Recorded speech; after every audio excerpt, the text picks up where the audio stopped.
Makkah al-Mukarramah, 1880, during the Ottoman era. We are looking at the holy city surrounded by mountains from Ajyad Fortress, guardian of these sacred lands. The Ottomans did not even hoist their own flag on Ajyad Fortress out of respect towards the most ancient masjid of the world, Masjid al-Haram, for they were always conscious that they were merely servants of these lands. We are now taking you to the Masjid al-Haram of 1880. The construction of the Holy Ground, whose first architectural drawings were made by architect Sinan, was completed according to the style during the reign of Sultan Murad III in 1576. In the later years, the sultans made every effort to make sure Hajj was performed in the most appropriate method. If we pay close attention, we can see that all the buildings in the vicinity were built observing a sensitivity, making sure that none overshadowed Kaaba al-Muazzama. Now we see the Ottoman porticos. This is surrounded by the ribats, where the pilgrims who had no financial means could stay for free. The Suleymaniya Madrasa, built adjacent to Masjid al-Haram, indicates how much the Ottomans valued education. Now we are viewing the Holy Masjid from the side where our Prophet ﷺ used to enter. We are before Bab as-Salam, the Gate of Salam, constructed in the glorious memory of Rasulullah ﷺ. The names of the Ottoman sultans, from Osman Ghazi to Sultan Murad III, are inscribed on its door. We pass under the porticos, proceed across the sand, and reach the Tawaf area covered with white marble. The Bani Shayba Gate, which we are standing in front of, bears the memory of Rasulullah ﷺ and the Shayba family, the custodians of the keys of the Kaaba al-Muazzama.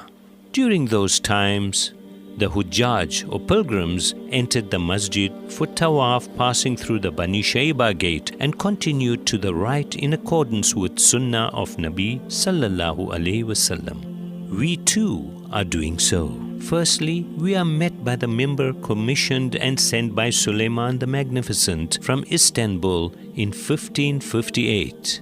The 4 different buildings that we are passing now are the stations representing the 4 madhabs of Ahl al-Sunnah. The larger of these, the Hanafi station, is directly opposite the Golden Groove. At that time, prayers were not led by a single imam, but every imam of each madhabs led prayers in these places. The Tawaf area was surrounded by oil lamps to facilitate evening prayers. By virtue of the love of these holy places, rose oil was used in these oil lamps. As we move from the corner of Al-Sham to the corner of Yemen, by passing the Maliki and Hanbali stations, we are right opposite Hajar al-Aswad. The ruby from paradise, sent down to earth together with Adam alayhi salam. This is the starting point of Tawaf. Multazam, one of the exceptional places where prayers are accepted. By visiting the Hijr al-Ismail and the Golden Groove, we are coming to the front of the door of the Kaaba al-Muazzama.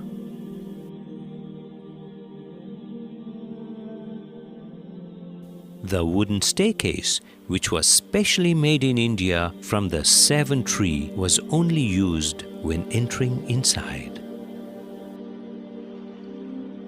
Its inscription contains the date of 1824.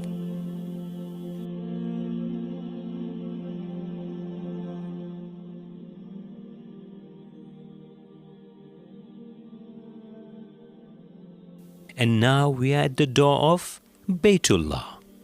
The excitement of seeing inside covers our whole soul.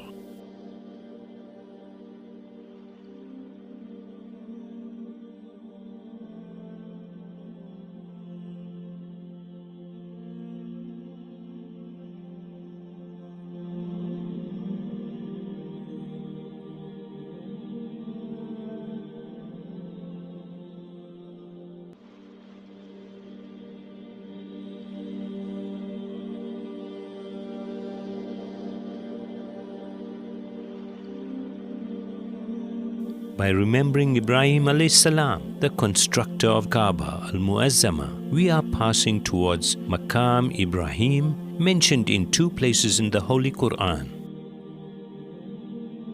This place is one of the most important sections of Masjid al-Haram, where the footprint of Ibrahim alayhi salam miraculously remained on the stone. The area with its open sides near Maqam Ibrahim is the Shafi station. In this hot climate, undoubtedly, Zamzam water is a lifesaver. We are leaving the Shaiba gate and moving on to the Zamzam building. The Ottomans built the first structure over the Zamzam al-Sharif well in 1517 and decorated its wall with ayahs and hadith relating to Zamzam.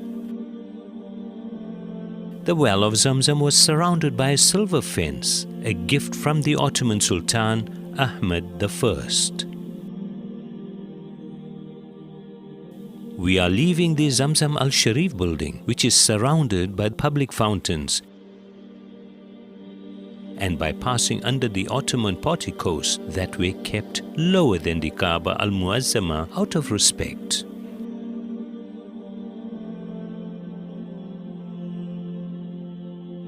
We are coming to the Sa'i area. We are at the starting point of Sa'i on Safa Hill. Rasulullah sallallahu alayhi wasallam climbed up to Safa Hill on the first day he started to preach Islam openly and gathered all the Quraysh around this hill. The Sa'i area is located inside the Ibrahim Valley, which opens to the direction of Arafat, Muzdalifah and Mina, where Hajj is performed. Carrying many memories from the Asr as-Sada, this field, which is 20 meters wide and 394 meters long, was a place independent of Masjid al-Haram and integrated with the city life at that time.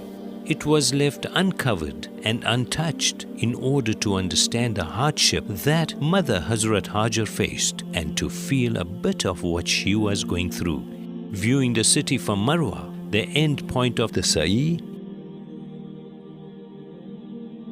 we are moving on to the neighborhood and the house where Rasulullah sallallahu alaihi wasallam honored the world with his joyous birth.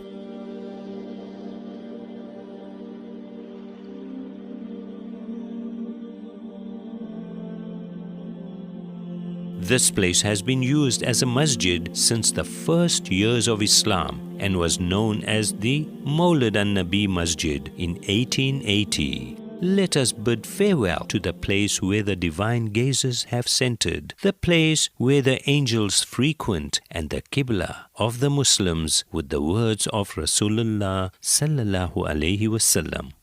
O Makkah, you are surely the best of places created by Allah, and you are the most beloved to Allah. Shukran and Assalamu alaikum wa rahmatullahi wa barakatuh.